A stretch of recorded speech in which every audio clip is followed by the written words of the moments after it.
तो दोस्तों आज हो गया 10 अगस्त 2023 यूपी में देश में ताज़ा मुख्य समाचार लिखे हैं। सिर्फ आप फटाफट खबर शुरू करते हैं। उससे बच्चे चैनल को सब्सक्राइब ना किया हो तो फटाफट चैनल सब्सक्राइब कर दें, लाइक कर दें, शेयर कर दें ताकि इसी तरह की खबर आप हर रोज देख सकें। चलिए शुरू करते हैं आज की पहली बड़ी खबर। राजस्थान में ओबीसी को 27% आरक्षण, मुख्यमंत्री अशोक गहलोत ने चला बड़ा चुनावी दांव। जी हाँ, आपको बता दें कि राजस्थान में विधानसभा चुनाव से पहले मुख्यमंत्री अशोक गहलोत ने चुनावी दांव चला है।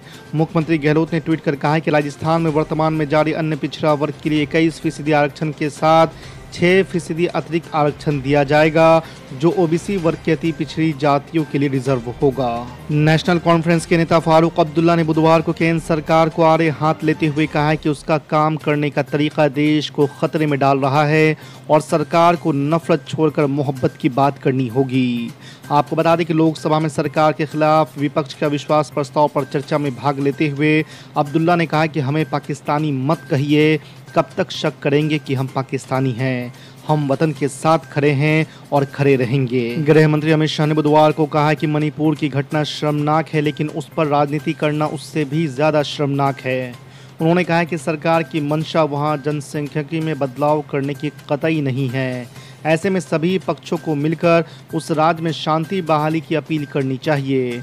आपको बता दें कि लोकसभा में सरकार के खिलाफ अविश्वास प्रस्ताव पर चर्चा में हिस्सा लेते हुए गृह मंत्री अमित शाह ने मणिपुर से जुड़े घटनाक्रम का ब्यौरा दिया। लोकसभा में बुधवार को कांग्रेस सांसद राहुल गांधी के कथित फ्लाइंग किस को लेकर बखेड़ा खड़ा हो गया है। इस बीच शिवसेना यूबीटी सांसद प्रियंका चतुर्वेदी ने भारतीय जनता पार्टी पर निशाना साधा और कहा कि भगवा पार्टी नफरत की इतनी आदी हो गई है कि वो प्यार को स्वीकार नहीं कर सकते। आपको बता दें कि शिवसेना यूबीटी के राज्यसभा सदस्य प्रियंका चतुर्वेदी ने राहुल गांधी का बचाव करते हुए कहा कि मैं दर्शक दीर्घा में थी और उन्होंने स्नेह व्यक्त करते हुए ऐसा किया।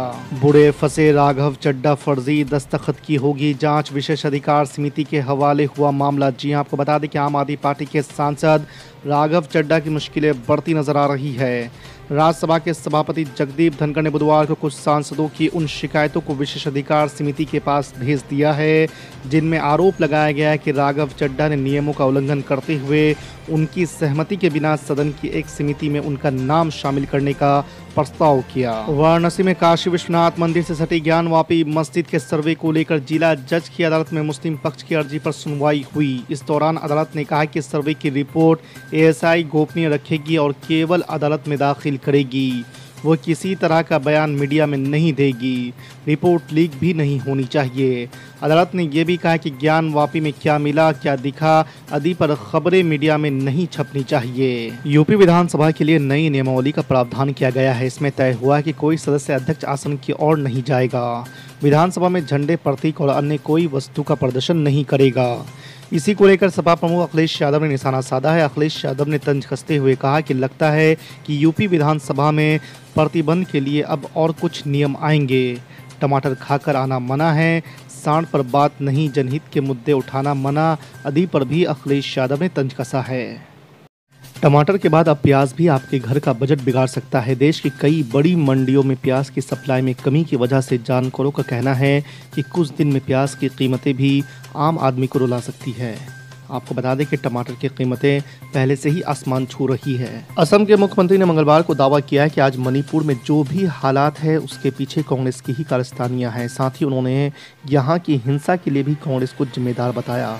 इसी दौरान सलमा ने बताया कि गृह मंत्री अमित शाह मणिपुर की वजह से रातों को सो नहीं पा रहे हैं। उन्होंने कहा कि पिछले हफ्ते उन्होंने मुझे रात के 3 बजे फ़ोन किया और मणिपुर की एक विशेष घटना पर चर्चा की। हम हमेशा सार्वजनिक रूप से अपने कामों के बारे में बात नहीं करते हैं। कांग्रेस पार्टी के अध्यक्ष मल्लिकार्जुन खड़गे और पूर्व अध्यक्ष राहुल गांधी ने मंगलवार को पार्टी की असम इकाई के नेताओं के साथ बैठक की।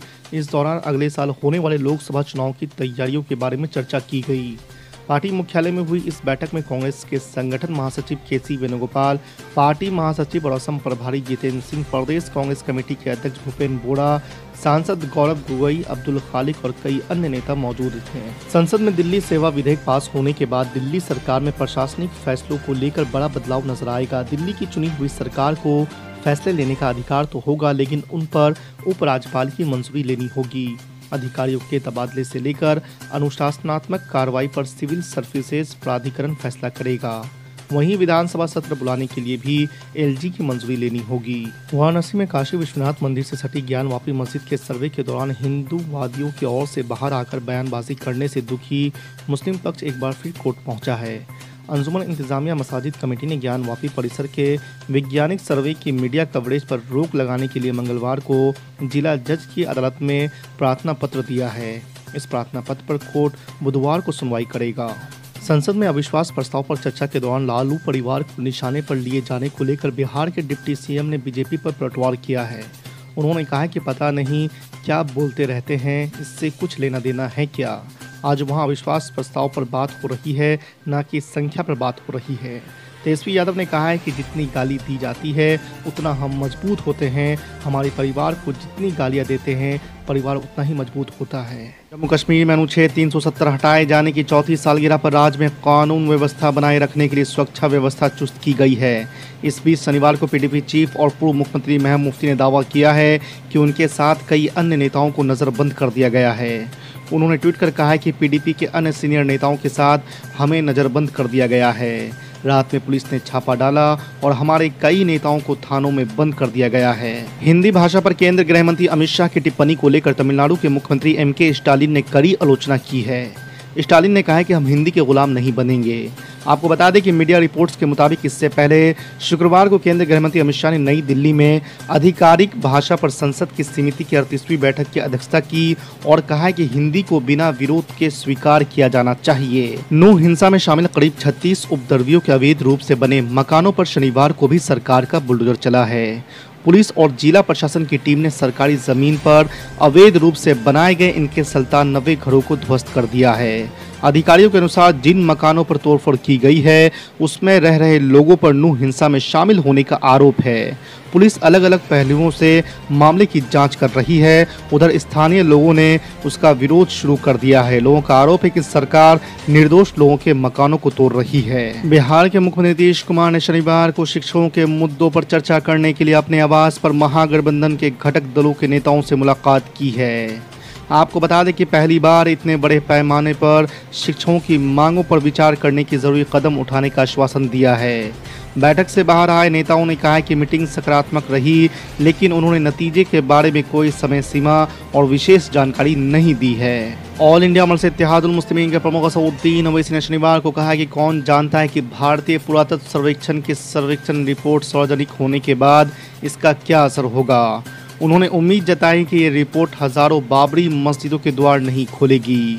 आपको बता दें कि उच्चतम न्यायालय ने शुक्रवार को इलाहाबाद उच्च न्यायालय के उस आदेश पर रोक लगाने से इंकार कर दिया था जिसमें एएसआई को ज्ञानवापी परिसर में एक वैज्ञानिक सर्वेक्षण करने की अनुमति दी गई थी। असदुद्दीन ओवैसी ने एक ट्वीट में कहा कि उम्मीद है कि 23 दिसंबर और 6 दिसंबर की घटनाएं दोहराई नहीं जाएगी।